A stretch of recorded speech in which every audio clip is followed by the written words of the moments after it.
I met him on one of those dating apps that everyone swears they'll never use again but always come back to. His profile wasn't flashy, just a few photos of him hiking, a mention of his job in IT, and a line about loving dogs. His messages were polite, a bit witty, and he didn't rush to ask for a date. It felt normal, which was a relief. When we did meet, he was just as unremarkable in person. A bit taller than me, neat haircut, plain clothes. He had the kind of presence that didn't draw attention, which made me feel at ease. Our dates were pleasant enough, a drink here, a walk there, nothing spectacular, but nothing unpleasant either. After a few weeks, I realized I wasn't feeling anything deeper. There wasn't any spark, no thrill that made me want to see where things would go. So I ended it. I thought he took it well. He didn't argue or push back, just gave a polite nod and walked away. That should have been the end of it. The first thing that made me notice him again was at work. It was a couple of weeks later and I saw him in the break room with one of my colleagues, Tom. They were laughing about something, their voices carrying down the hall. I froze for a moment, thinking I must have been mistaken. But when I peered in, it was definitely him. I didn't want to seem paranoid, so I didn't say anything. Tom was friendly with everyone, so maybe it was just a coincidence. But then I started seeing him more often, always around Tom's desk or chatting with a group from another department. A few days later, I noticed his car parked outside the coffee shop I stopped at every morning. I told myself it was just bad luck that we were crossing paths so often. I even tried changing my routines, leaving the house earlier, going to different places, but it didn't seem to matter. If I turned down one street, his car would drive past on another. If I went out for lunch, I'd spot him across the square, sitting on a bench or leaning against a shop front. I didn't mention it to anyone at work. It sounded absurd in my head, like I was blowing things out of proportion. But then the rumors started. A friend in HR told me that Tom had been talking about me, sharing details about my personal life, things I hadn't even told him.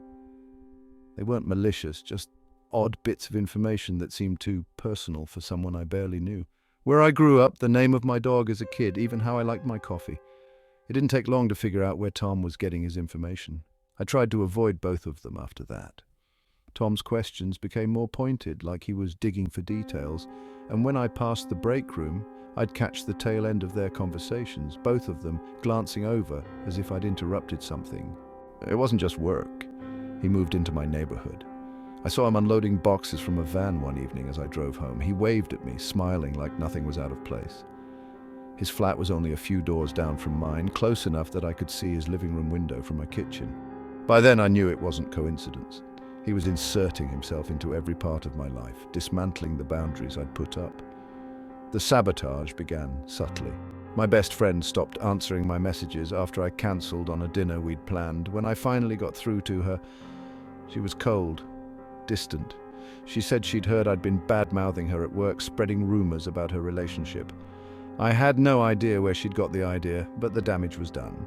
A week later, my landlord emailed to say there'd been complaints about me. Loud music late at night, odd smells coming from my flat.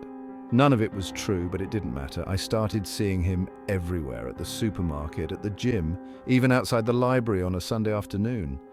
He was always just there, casually blending into the background like he belonged. One night I heard someone at my door.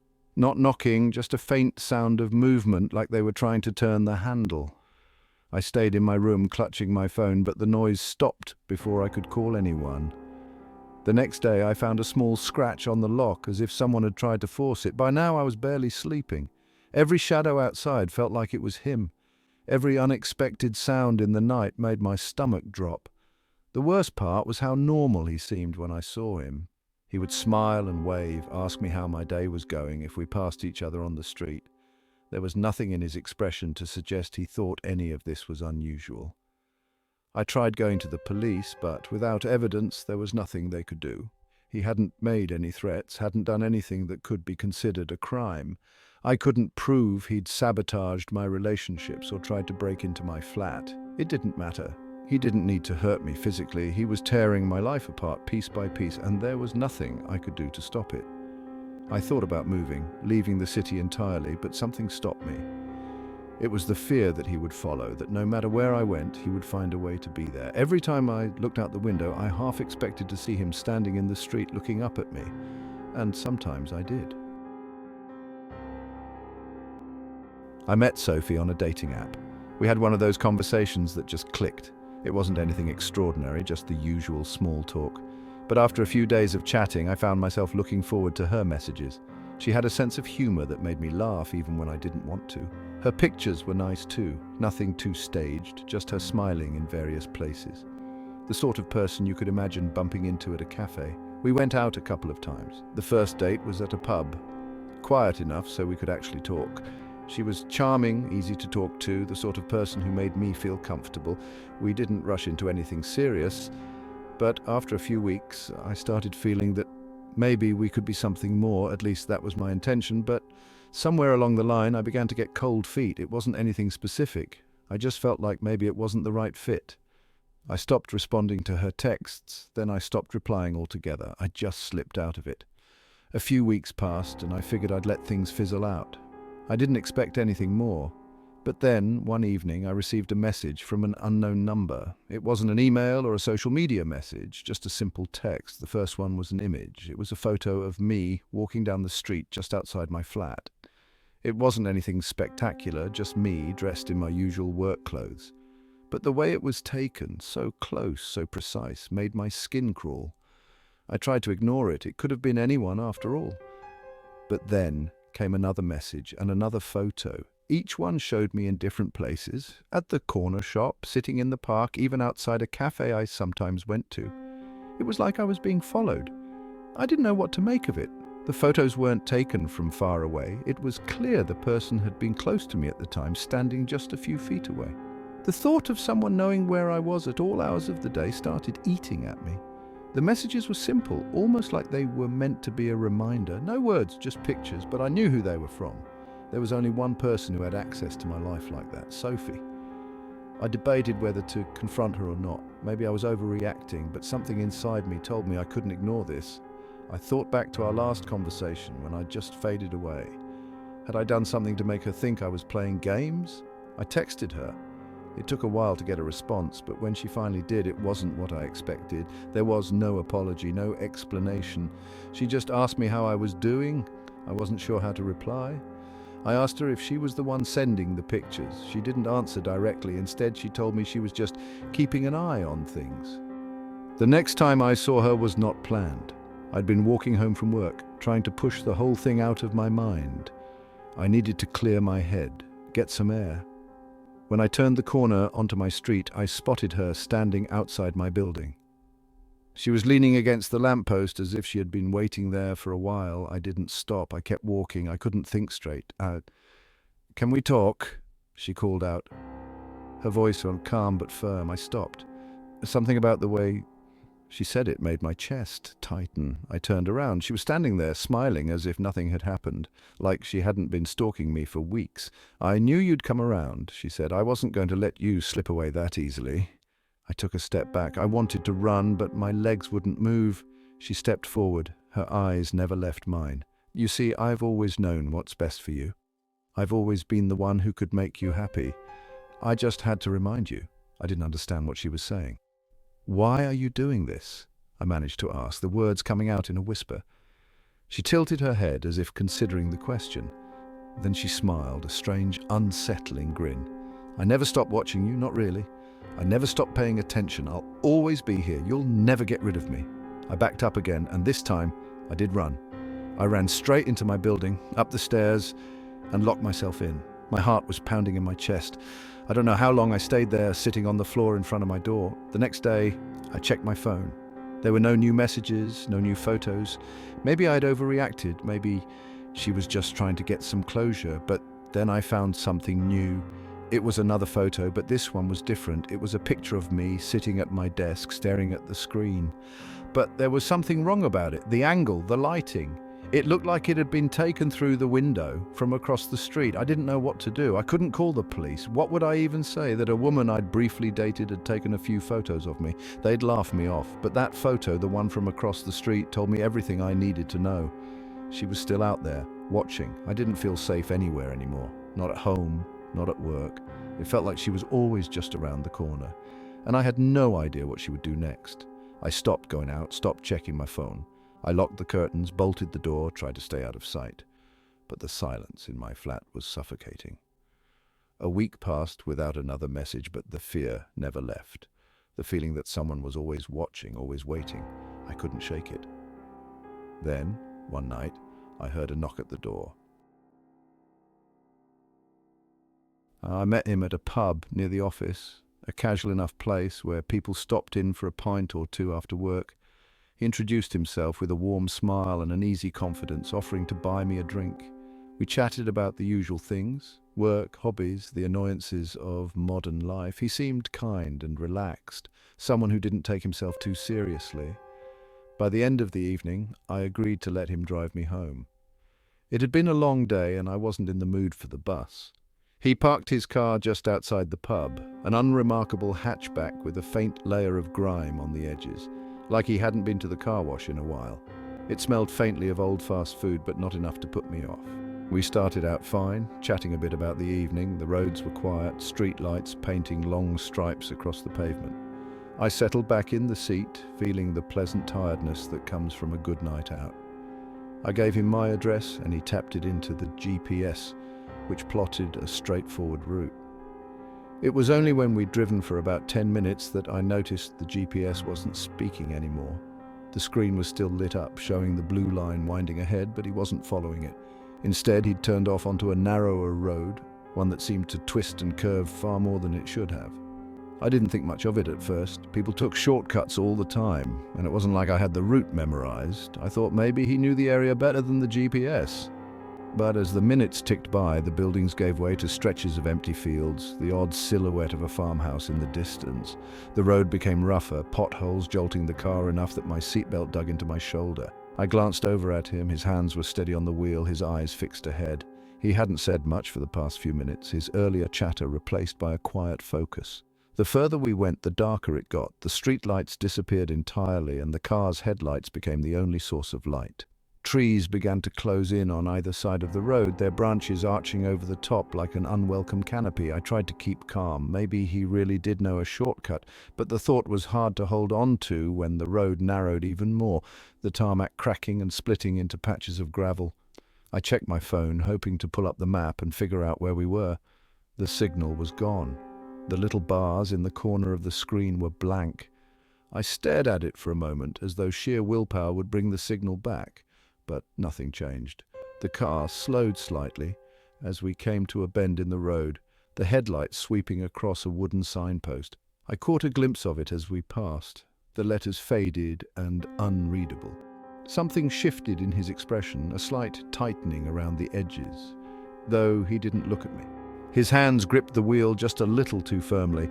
I started paying closer attention to the surroundings, looking for anything that might be familiar, but there was nothing. No houses, no other cars, no signs of life at all, just trees and darkness and the occasional rustling sound that might have been the wind or something else entirely.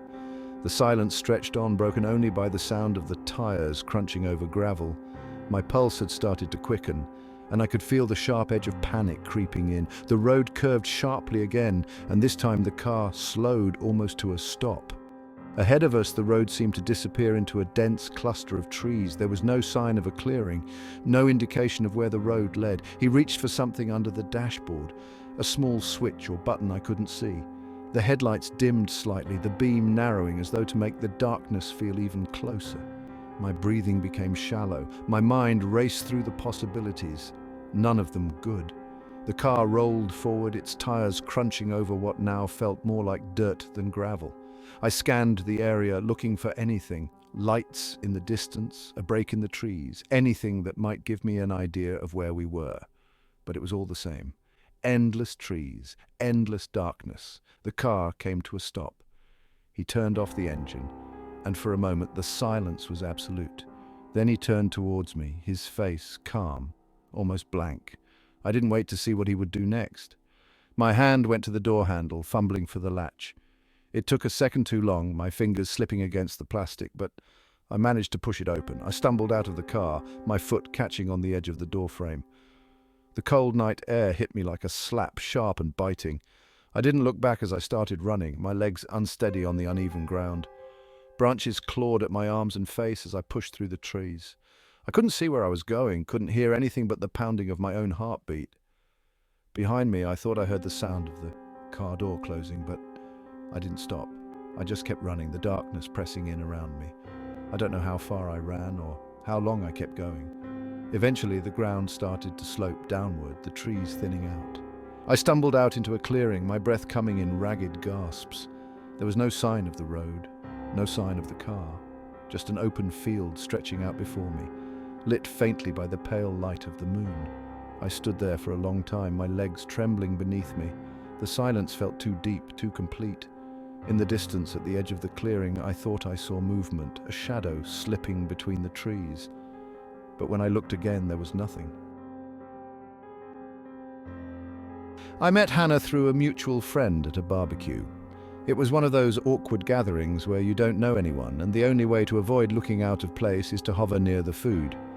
She came up to me while I was holding a plate of undercooked chicken and a half-burnt sausage, and we got talking. She was funny and confident, the kind of person who made everything seem effortless. By the end of the evening, I had her number. We started texting the next day, and by the weekend, we'd already made plans for dinner. It wasn't long before she was staying over at my flat a few nights a week, leaving behind small pieces of herself. A scarf on the back of a chair, a bottle of perfume on the bathroom counter. Hannah worked in marketing, which seemed to fit her polished, outgoing personality. She was always busy, always juggling meetings and calls, but she made time for me. She said I made her feel grounded, and I liked the sound of that. About a month in, things were going well. She'd met a few of my friends, and they all seemed to like her. One night, after she'd fallen asleep on the sofa, her phone buzzed on the coffee table. I wasn't trying to snoop, but the notification caught my eye, a message from someone named Luke. The preview read, "Can't wait to see you again tomorrow." I stared at the screen for longer than I should have. Maybe it was nothing. Maybe he was a colleague or an old friend. I told myself it wasn't my business and let it go. But the next day it nagged at me. I checked her social media profiles, something I hadn't done much of before. Everything looked normal. Photos of her with friends, the occasional holiday snap. Nothing out of the ordinary. Still, I couldn't shake the feeling that there was something I was missing. A week later, while Hannah was in the shower, I gave in to the itch and looked at her phone. It didn't take long to find the dating apps. They were tucked away in a folder labeled Utilities, like they were meant to blend in with calculators and weather widgets. There were 3 of them. She had profiles on all of them, each under a different name. One was Hannah, another was Elle, and the third was Rachel. The photos were the same. Her laughing at the beach, her holding a coffee cup, her sitting on the bonnet of a car. But the descriptions were different. On one, she said she was a freelance writer. On another, a graphic designer. The third said she worked in fashion. I don't know how long I sat there scrolling through the profiles and messages. There were dozens of them, men of all ages and types, all saying the same sort of thing. How beautiful she was, how much they were looking forward to meeting her again. When Hannah came out of the bathroom, I pretended I hadn't seen anything. I acted normal. I didn't ask her about the apps, didn't mention the messages, but I started paying attention. Over the next few weeks, I noticed things I hadn't before. She was always getting messages or calls, but she never let me see her phone. She had stories about her job that didn't quite add up, projects she mentioned once and then never again, meetings that seemed to pop up out of nowhere. One evening, while she was out, I made an excuse to stop by her flat. I told her I'd left a jacket there and needed to grab it. She said she wasn't home, but I had a spare key she'd given me, so I let myself in. The flat was neat and tidy, as always. But there were things I hadn't noticed before. An envelope full of cash on the kitchen counter, a drawer in the living room stuffed with receipts and bank statements. I didn't want to pry, but I couldn't help it. The receipts told a story.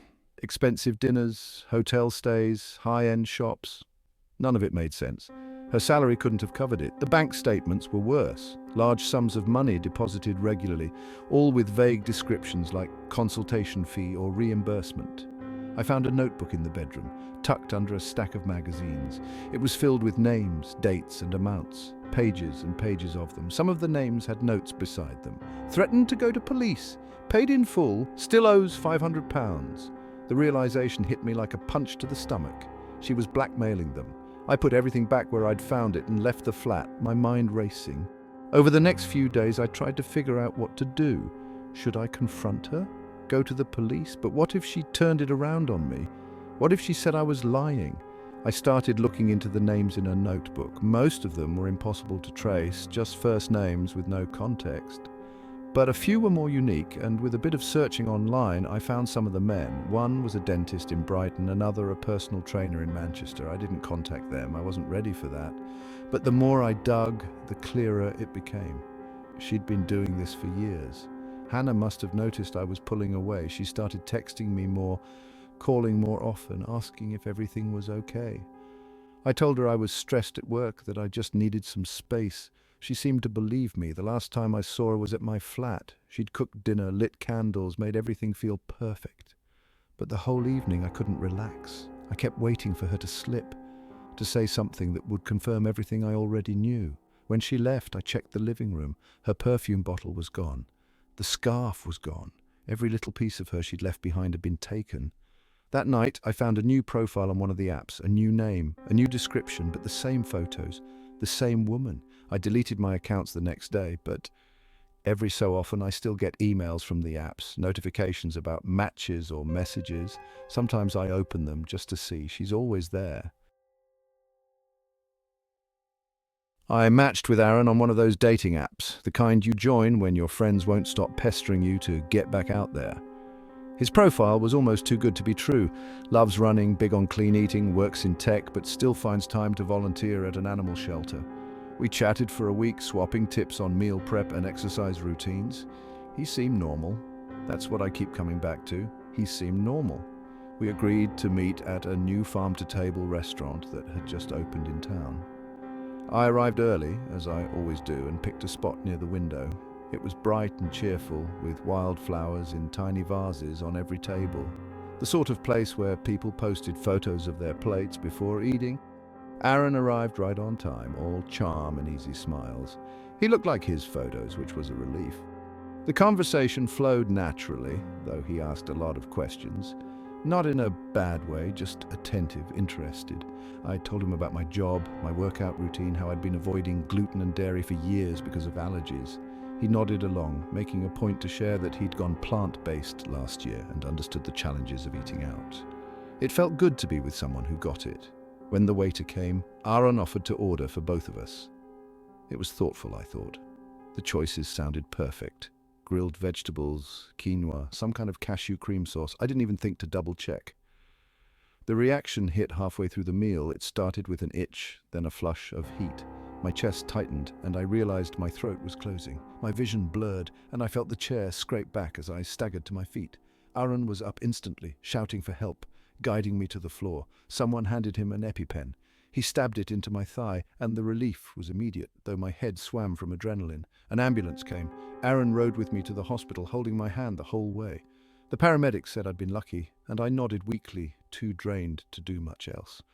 Aaron stayed with me until they released me, making sure I got home safely. That should have been the end of it. A weird accident, a story to laugh about later, but it wasn't. The next day, Aaron texted to check in. He sent flowers. He made plans for us to meet again, nothing fancy, just a walk in the park. I wasn't sure I was ready, but he insisted. He said he wanted to make it up to me, that he felt awful about the meal. I met him at the park, mostly because I didn't want to seem ungrateful. He was charming as ever, full of apologies and promises to do better. We walked and talked, and for a while, it felt normal again. Then he mentioned the restaurant. He'd spoken to the staff, he said, to figure out what had gone wrong. They'd admitted to a mix-up in the kitchen. That made sense. It was busy that night. Mistakes happen. Except, later, I called the restaurant myself. I just wanted to thank them for how quickly they'd reacted. The manager was polite but confused. There hadn't been a mix-up, he said. Aaron had ordered the dish as it was, with almond crumble on top. Almonds, one of the few things I'd mentioned I couldn't eat. I didn't know what to do with that information. I tried to convince myself it was nothing, an oversight maybe, but something about it didn't sit right. Aaron didn't seem any different the next time we met. He was kind and attentive, almost too much so. I found myself studying him when he wasn't looking, trying to spot something, I didn't even know what. Then I found the journal. It was in his car, tucked under the passenger seat. He'd left me waiting while he ran into a shop, and curiosity got the better of me. I pulled it out and opened it to the middle, where the pages were most worn. The entries were strange, detailed accounts of our dates, written in neat, obsessive handwriting. But it wasn't just what we'd done. He'd written about how I'd reacted, how I'd looked at him, how he'd... One entry stood out. It described the night at the restaurant.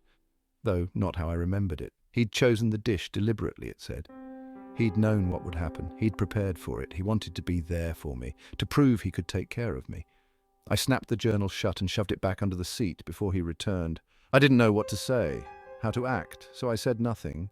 Over the next few weeks, I tried to pull away. I stopped answering his texts, stopped agreeing to meet, but Aaron was persistent. He'd show up at my gym, my local cafe, even outside my flat once, always with an excuse, always with that same easy smile.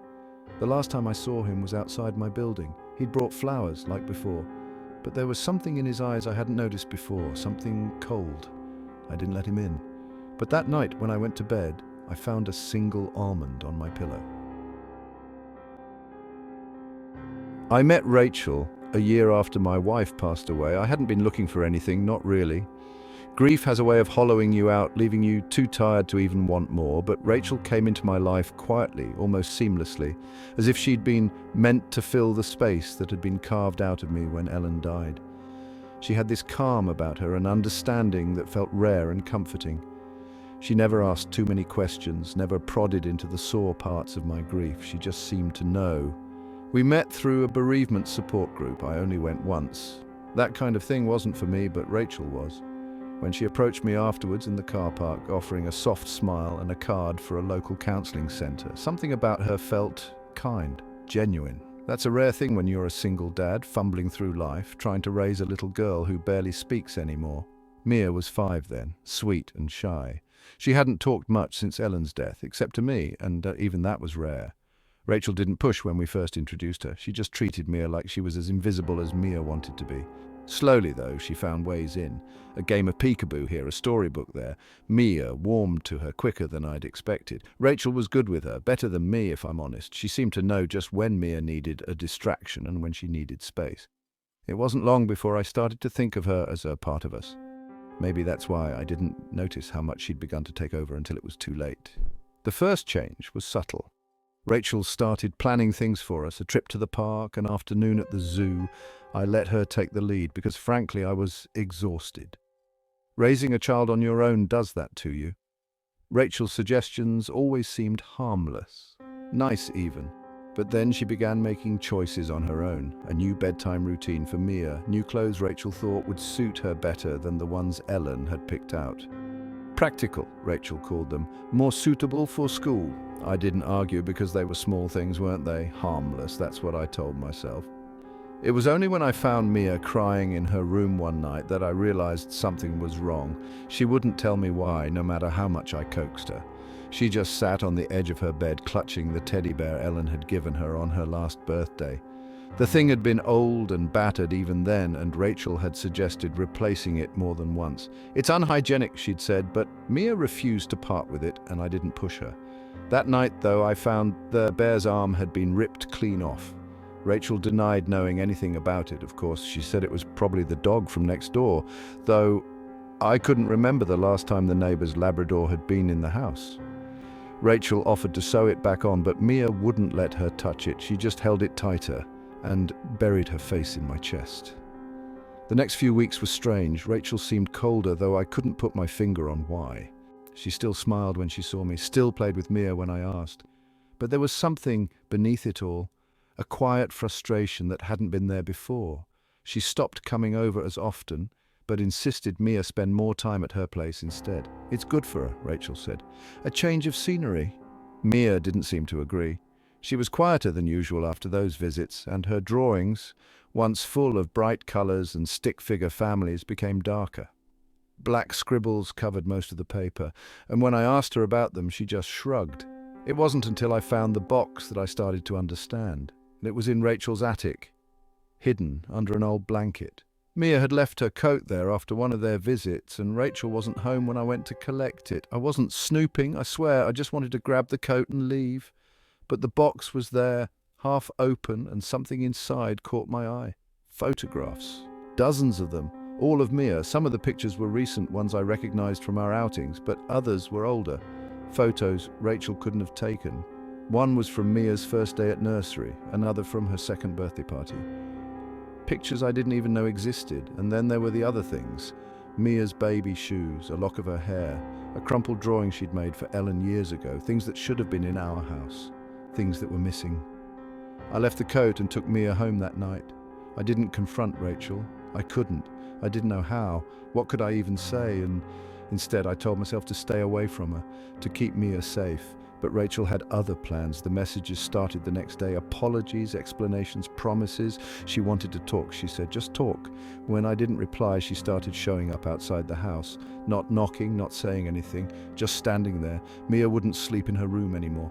She said Rachel had been in there while we were out. I didn't believe her until I found the bear on Mia's pillow, its missing arm stitched back on with black thread. I changed the locks, called the police. They said there was nothing they could do unless Rachel did something actionable, whatever that meant. I wanted to leave, to take Mia and run, but Rachel always seemed to know where we were. And then Mia started waking up at night, crying. She said Rachel was in her dreams, that Rachel told her secrets. I didn't want to ask what those secrets were. I was too afraid of the answer. The last night I saw Rachel, it was raining. The streetlights were flickering and the air smelled like earth and metal. She was standing in the garden, soaked to the skin, holding Mia's bear. She didn't move, didn't try to come closer. She just stood there, staring up at Mia's window. I closed the curtains and sat on the floor with Mia until the sun came up. The next morning, Rachel was gone, but the bear was on the porch, its black threaded arm torn off again. Mia hasn't spoken since.